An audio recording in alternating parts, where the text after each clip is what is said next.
ഒരു ആദിവാസി ഒരു പട്ടണത്തിലൂടെ തൻ്റെ സുഹൃത്തുമൊത്ത് നടക്കുകയായിരുന്നു. ഉടനെ ആ ആദിവാസി തൻ്റെ സുഹൃത്തിനോട് പറഞ്ഞു, ഞാനിവിടെ എവിടെയോ ഒരു ചീവീടിൻ്റെ ശബ്ദം കേൾക്കുന്നു.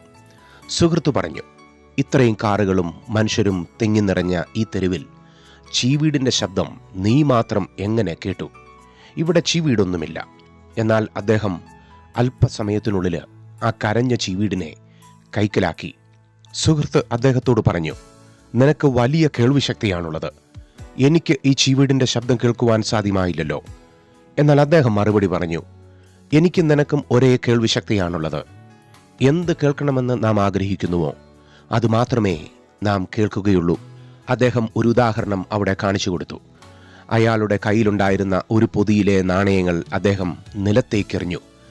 ചലിച്ചുകൊണ്ടിരുന്ന എല്ലാ കാലുകളും പെട്ടെന്ന് അവിടെ നിന്നു. എല്ലാ കാതുകളും ആ ശബ്ദം കേട്ടു. എല്ലാ കണ്ണുകളും ആ നാണയങ്ങൾ പെട്ടെന്ന് തന്നെ കണ്ടു. ചിലരൊക്കെ അത് പെറുക്കുവാൻ കുനിഞ്ഞു. ആ വ്യത്യാസം വളരെ വ്യക്തമാണ്.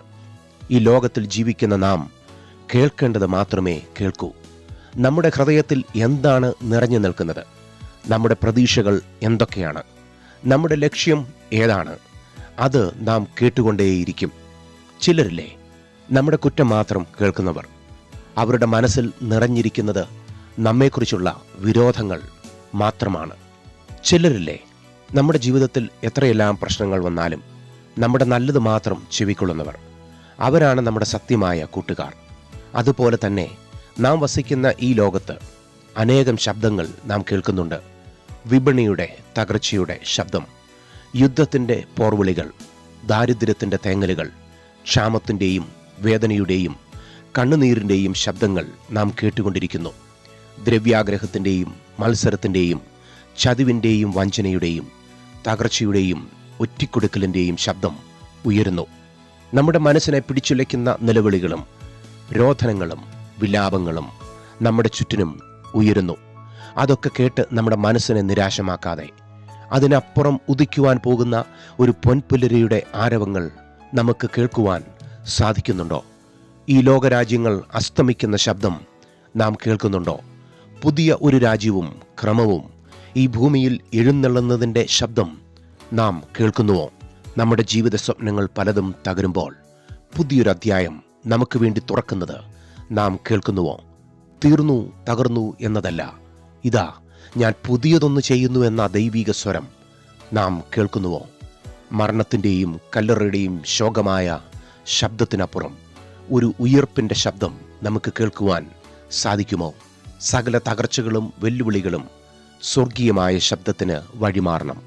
ഈ ലോകത്തിലെ ശബ്ദങ്ങൾ നാം കുറച്ച് മാത്രം കേൾക്കണം. ദൈവം പറയുന്ന ഓരോ വാക്കുകളും നാം ഒരെണ്ണം പോലും വിടാതെ എപ്പോഴും കേട്ടുകൊണ്ടേ ഇരിക്കണം. കർത്താവിൻ്റെ കാലച്ചയുടെ ശബ്ദം നാം ഒരിക്കലും ഒഴിവാക്കരുത്. ഒടുവിൽ സഹോദരന്മാരെ, സത്യമായത് ഒക്കെയും ഘനമായത് ഒക്കെയും നീതിയായത് ഒക്കെയും നിർമ്മലമായത് ഒക്കെയും രമ്യമായത് ഒക്കെയും സൽകൃതിയായത് ഒക്കെയും സൽഗുണമോ പുകഴ്ചയോ അത് ഒക്കെയും ചിന്തിച്ചുകൊള്ളുവീൻ. ഞാനൊരു മർമ്മം നിങ്ങളോട് പറയാം. നാം എല്ലാവരും നിദ്ര കൊള്ളുകയില്ല. എന്നാൽ അന്ത്യകാഹളനാദത്തിങ്കൽ പെട്ടെന്ന് കണ്ണിമയ്ക്കുന്നിടയിൽ നാം എല്ലാവരും രൂപാന്തരപ്പെടും. കാഹളം ധ്വനിക്കും, മരിച്ചവർ അക്ഷയരായി ഉയർക്കുകയും നാം രൂപാന്തരപ്പെടുകയും ചെയ്യും.